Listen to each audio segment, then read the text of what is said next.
No End House is a scary creepypasta story about a young man who takes on the challenge of completing a haunted house attraction to win a cash prize.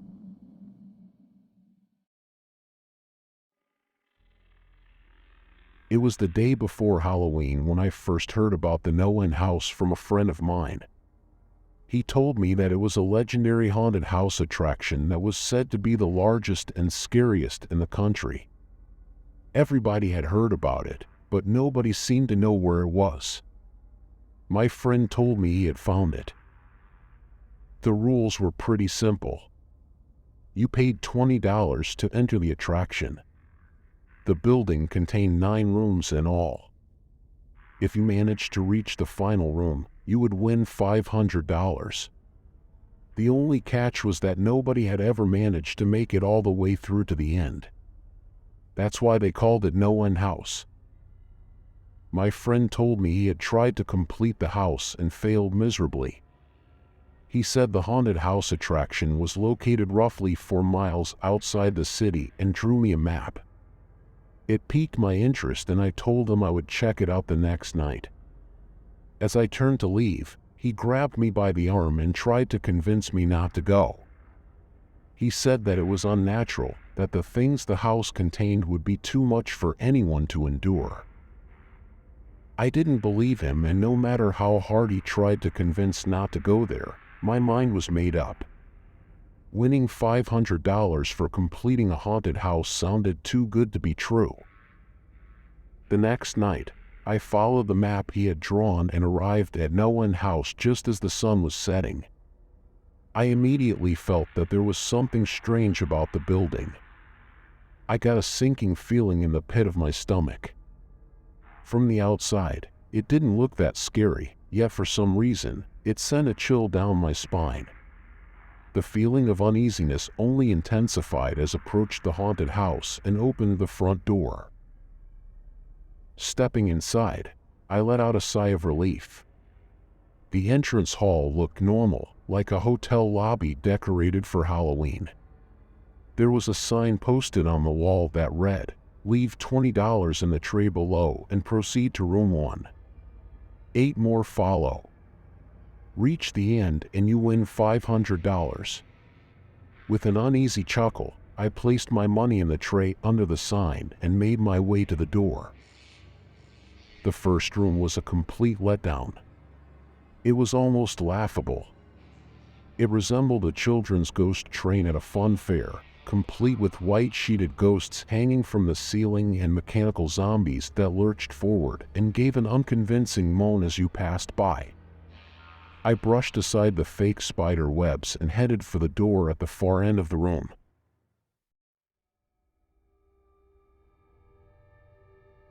Upon entering the second room, I was greeted by thick fog. A rubber bat hung from the ceiling and flew around in a wide circle.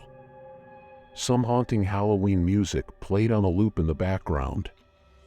I stepped over a few toy rats that raced back and forth across the floor and opened the door to the next room. At first glance, room 3 appeared to be just a normal room. It was sparsely furnished, with a wooden chair in the middle of the floor and a single lamp in the corner that did a poor job of lighting the area. It took me a few minutes to realize that there was something not quite right about the room. The light cast shadows across the floor and walls, but the problem was, there were too many shadows. I could see the shadow of the chair against the wall, but there were other shadows beside it that had no business being there. Then, I happened to look down at my feet. My own shadow wasn't there. At that moment, a vague and foreboding feeling of impending doom gripped my heart and my courage deserted me. Reaching behind me, I tried to open the door I had just come through. Imagine my surprise when I realized it was locked. I didn't have the option of retreating. The only thing I could do was walk across the room to the other door and press on, further into the house. The fourth room was possibly the most disturbing. There was no light. The door behind me closed automatically and I was left standing there in complete darkness. It was pitch black and I couldn't see a thing. I was scared to move. I'm not afraid of the dark and never have been, but there was something about that particular darkness that absolutely terrified me. Darkness doesn't describe it fully. It was an absence of anything. There was just a dead silence. I couldn't hear a thing. I couldn't even hear myself breathing. It was the sound of death. Just then, the silence was broken by a low hum. The hair on the back of my neck stood up and I felt something pass behind me. I turned around as quickly as possible, but it was impossible to make out anything in the darkness. The hum grew louder and more intense. The noise seemed to surround me.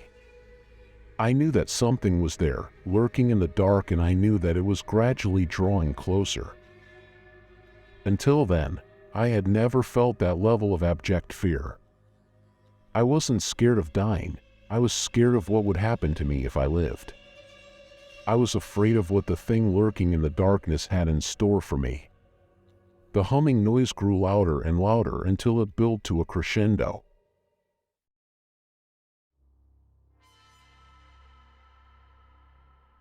Then, for a split second, there was a flash of light before the room was plunged back into darkness again. In that split second, I saw that the room was empty. There was nothing there. The hum was now a wild screech, and I had to cover my ears and run forwards. My hands fumbled blindly for the door handle, and when I found it, I wrenched it open and fell into the fifth room. Looking up at the ceiling, I was shocked to see that the room was covered in trees. Their branches towered above my head, and the room appeared to be extremely large. It was as if I was in the middle of a huge forest. The floor was lined with tall bushes and shrubs. It was impossible to discern where the exit was. As I made my way deeper into the room, I began to hear the sound of birds chirping and insects scuttling through the undergrowth. I could hear them, but I couldn't see them. I kept walking, hoping that the door would lie behind the next tree I passed. After a few moments, I heard a buzzing sound and felt something land on my arm. I shook it off and kept going, but a few seconds later, I felt about 10 more insects land on me. They were crawling up and down my arms and legs, and some even jumped onto my face. I flailed my arms wildly, trying to swat them, but they just kept crawling all over me. Looking down, I didn't see a single bug, but I could still feel them on my skin. I dropped to the ground and began to roll around, desperately trying to crush the insects, but it was no use. I began to crawl, even though I had no idea where I was going. The entrance was nowhere to be seen, and I had yet to find the exit. So I just kept crawling, invisible insects biting into my skin. After what seemed like hours, my body was exhausted and I began to give up all hope. Just then, I heard a low, droning hum. It was the same as before, and it seemed to be coming from somewhere in front of me. I pulled myself up by grabbing a tree for support and took a few shaky steps. It was then that I noticed the door.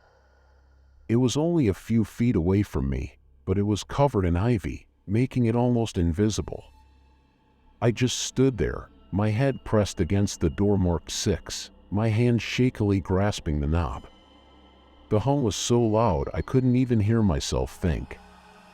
There was nothing I could do but move on. Room 6 was next, and room 6 was hell. I closed the door behind me, my eyes held shut and my ears ringing. The hum was surrounding me. As the door clicked into place, the hum was gone. I opened my eyes in surprise, and the door I had shut was gone. It was just a wall now.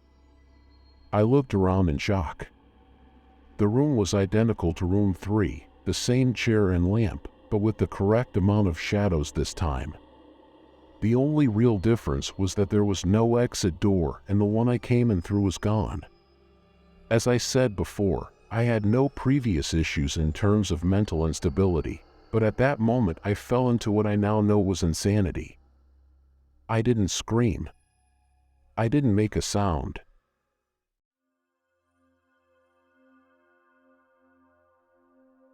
At first I scratched softly. The wall was tough, but I knew the door was there somewhere.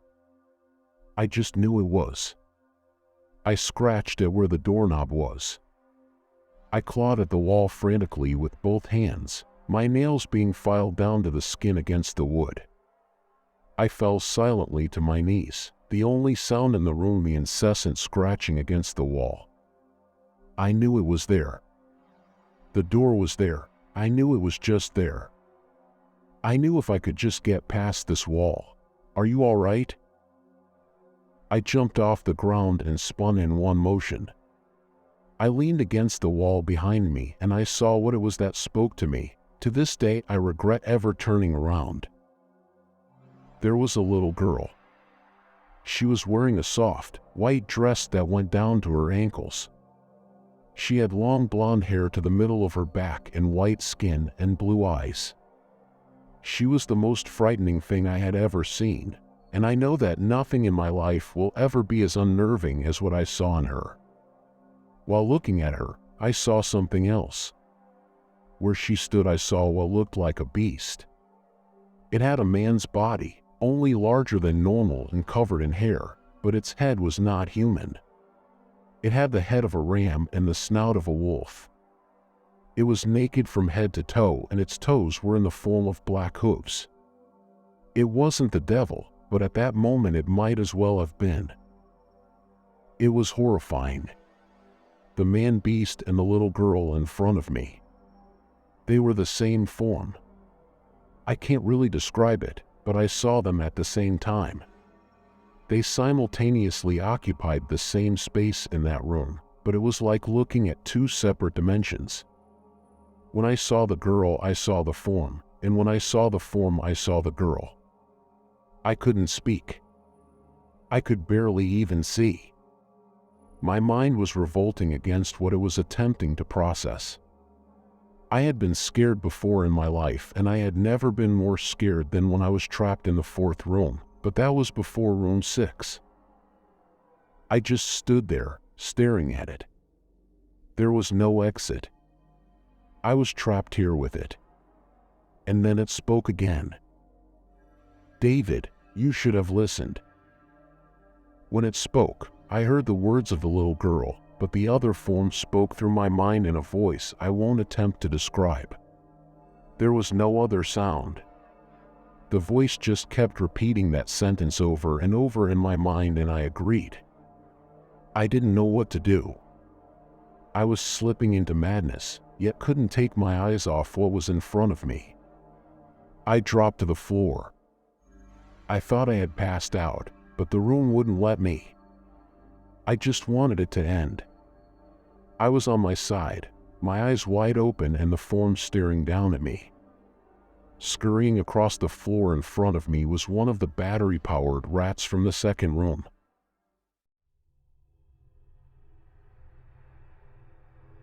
The house was toying with me. But for some reason, seeing that rat pulled my mind back from whatever depths it was headed, and I looked around the room. I was getting out of there. I was determined to get out of that house and live and never think about this place again. I knew this room was hell, and I wasn't ready to take up a residency. At first, it was just my eyes that moved. I searched the walls for any kind of opening. The room wasn't that big, so it didn't take long to soak up the entire layout. The demon still taunted me, the voice growing louder as the form stayed rooted where it stood. I played my hand on the floor and lifted myself up to all four, and I turned to scan the wall behind me. Then I saw something I couldn't believe. The form was now right at my back, whispering into my mind how I shouldn't have done. I felt its breath on the back of my neck, but I refused to turn around. A large rectangle was scratched into the wood, with a small dent chipped away in the center of it. Right in front of my eyes, I saw the large 7 I had mindlessly etched into the wall. I knew what it was. Room 7 was just beyond that wall where room 5 was moments ago. I don't know how I had done it. Maybe it was just my state of mind at the time, but I had created the door. I knew I had. In my madness, I had scratched into the wall what I needed the most, an exit to the next room. Room 7 was close. I knew the demon was right behind me, but for some reason it couldn't touch me. I closed my eyes and placed both hands on the large 7 in front of me. I pushed. I pushed as hard as I could.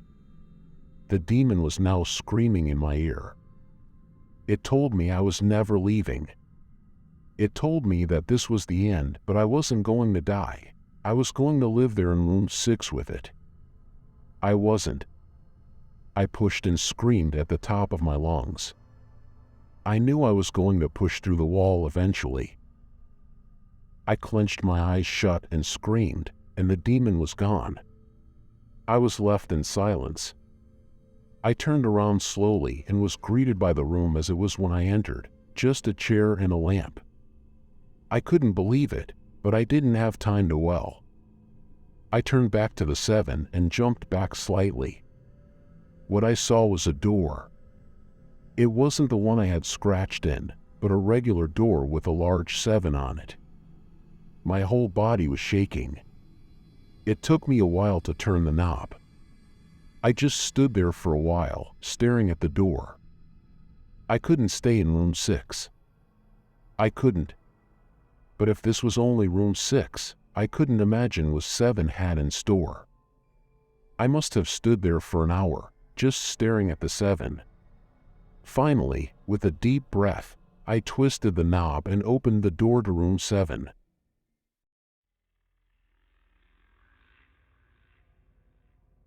I stumbled through the door mentally exhausted and physically weak. The door behind me closed and I realized where I was. I was outside. Not outside like room 5, but actually outside. My eyes stung. I wanted to cry. I fell to my knees and tried, but I couldn't. I was finally out of that hell.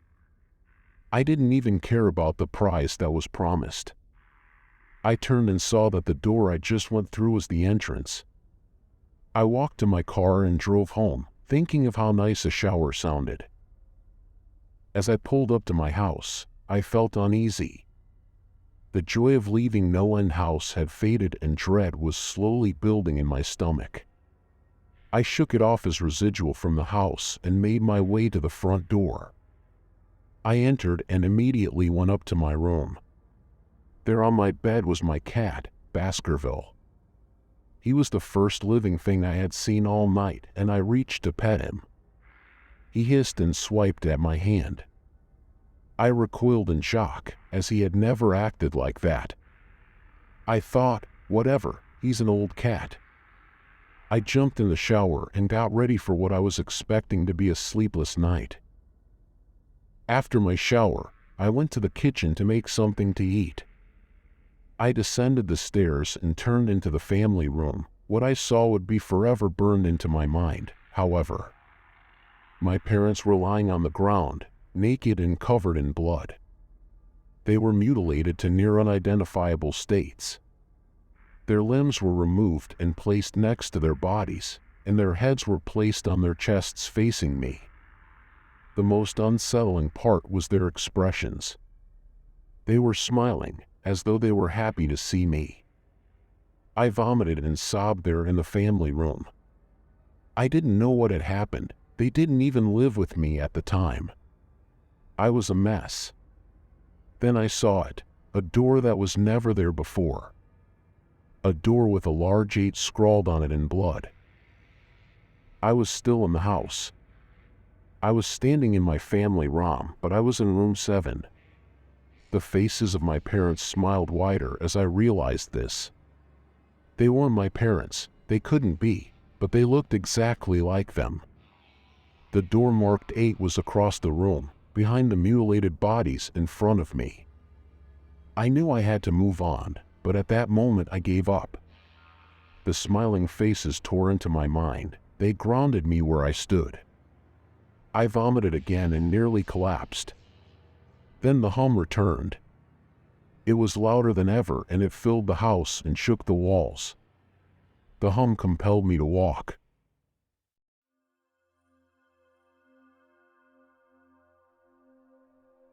I began to walk slowly, making my way closer to the door and the bodies.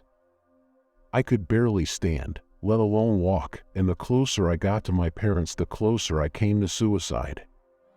The walls were now shaking so hard it seemed as though they were going to crumble, but still the faces smiled at me. As I inched closer, their eyes followed me. I was now between the two bodies, a few feet away from the door. The dismembered hands clawed their way across the carpet towards me, all while the faces continued to stare. New terror washed over me, and I walked faster. I didn't want to hear them speak. I didn't want the voices to match those of my parents. They began to open their mouths, and the hands were inches from my feet. In a dash of desperation, I lunged toward the door, threw it open, and slammed it behind me. Room 8. I was done. After what I had just experienced, I knew there wasn't anything else this house could throw at me that I couldn't live through. There was nothing short of the fires of hell that I wasn't ready for. Unfortunately, I underestimated the abilities of No-End House because, in Room 8, things just got more disturbing, more terrifying, and more unspeakable. I still have trouble believing what I saw in Room 8. Again, the room was a carbon copy of Rooms 4 and 6, but sitting in the usually empty chair was a man. To my horror, I gradually realized that the man sitting in the chair was me. Not someone who looked like me. It was me, David Williams. I walked closer. I had to get a better look even though I was sure of it. He looked up at me and I noticed tears in his eyes. "Please," he whispered. "Please don't do it. Please don't hurt me." "What?" I asked. "Who are you?" "I'm not going to hurt you." "Yes, you are." He was sobbing now. "You're going to hurt me and I don't want you to." He sat in the chair with his legs up and began rocking back and forth. It was actually pretty pathetic looking, especially since he was me, identical in every way. "Listen, who are you?" I was now only a few feet from my doppelganger. It was the weirdest experience yet, standing there talking to myself. I wasn't scared, but I would be soon. "Why are you dash? You're going to hurt me, you're going to hurt me. If you want to leave, you're going to hurt me." "Why are you saying this? Just calm down, all right? Let's try and figure this dash." And then I saw it. The David sitting down was wearing the same clothes as me, except for a small red patch on his shirt embroidered with the number 9. "You're going to hurt me, you're going to hurt me, don't, please, you're going to hurt me."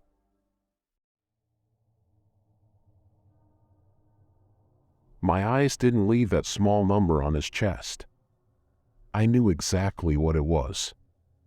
The first few doors were plain and simple, but after a while they got a little more ambiguous. 7 was scratched into the wall, but by my own hands. 8 was marked in blood above the bodies of my parents. But 9, this number was on a person, a living person. Worse still, it was on a person that looked exactly like me. "David?" I had to ask. "Yes, you're going to hurt me, you're going to hurt me." He continued to sob and rock. He answered to David. He was me, right down to the voice. But that 9. I paced around for a few minutes while he sobbed in his chair. The room had no door and, similarly to Room 6, the door I came through was gone. For some reason, I assumed that scratching would get me nowhere this time. I studied the walls and floor around the chair, sticking my head underneath and seeing if anything was below. Unfortunately, there was. Below the chair was a knife. Attached was a tag that read, "To David, from the management of No End House." The feeling in my stomach as I read that tag was something sinister. I wanted to throw up, and the last thing I wanted to do was remove that knife from under that chair. The other David was still sobbing. My mind was spinning into an attic of unanswerable questions. Who put this here, and how did they get my name? I knelt on the cold wood floor and watched myself sitting in that chair, sobbing uncontrollably and begging myself for mercy. It was all too much to process. The house and the management had been playing with me this whole time. My thoughts for some reason turned to my friend, and I wondered whether or not he had managed to get this far. If he did he met himself sobbing in this very chair, rocking back and forth? I shook those thoughts out of my head. They didn't matter. I took the knife from under the chair, and immediately the other David went quiet. "David," he said in my voice, "what do you think you're going to do?" I lifted myself from the ground and clenched the knife in my hand. "I'm going to get out of here." David was still sitting in the chair, though he was very calm now. He looked up at me with a slight grin. I couldn't tell if he was going to laugh or strangle me. Slowly, he got up from the chair and stood, facing me. It was uncanny. His height and even the way he stood matched mine. I felt the rubber hilt of the knife in my hand and gripped it tighter. I don't know what I was planning on doing with it, but I had a feeling I was going to need it.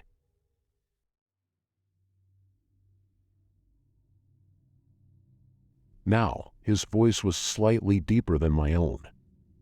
"I'm going to hurt you. I'm going to hurt you, and I'm going to keep you here." I didn't respond. I just lunged and tackled him to the ground. I had mounted him and looked down, knife poised and ready. He looked up at me, terrified. It was like I was looking in a mirror. Then the hum returned, low and distant, though I still felt it deep in my body.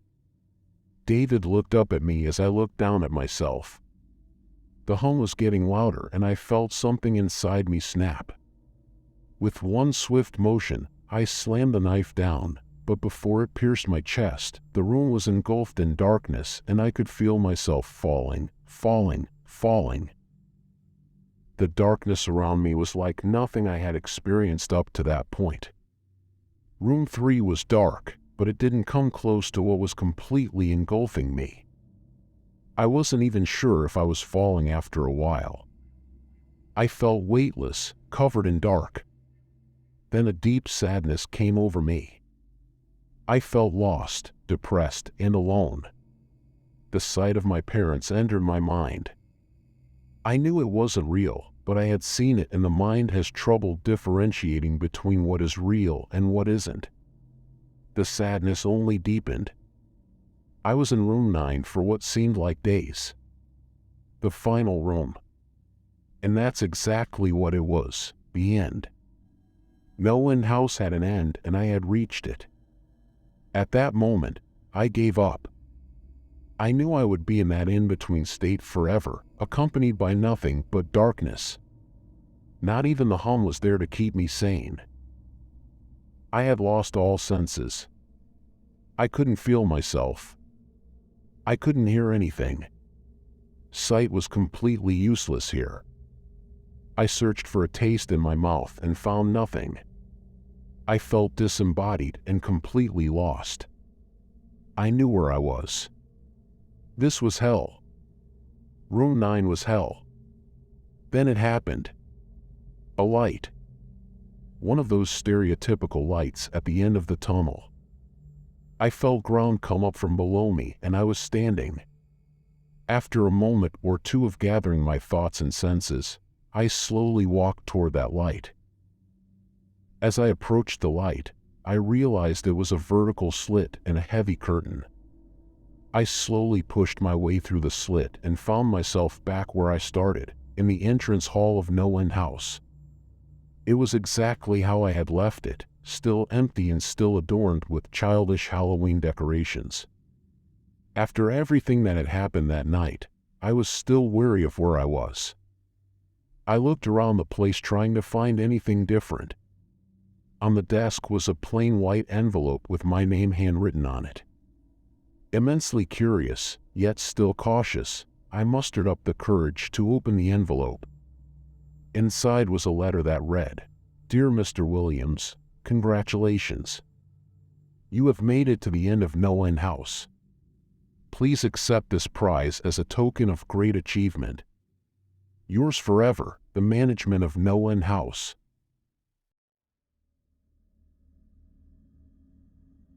The envelope held 5 crisp $100 bills. I started laughing, a high-pitched hysterical laugh. I couldn't stop laughing. I laughed for what seemed like hours. I laughed as I walked out to my car, I laughed as I drove home, and I laughed as I pulled into my driveway. I laughed as I reached my house. I laughed as I walked up to my front door, and I laughed as I noticed the small number 10 etched into the wood.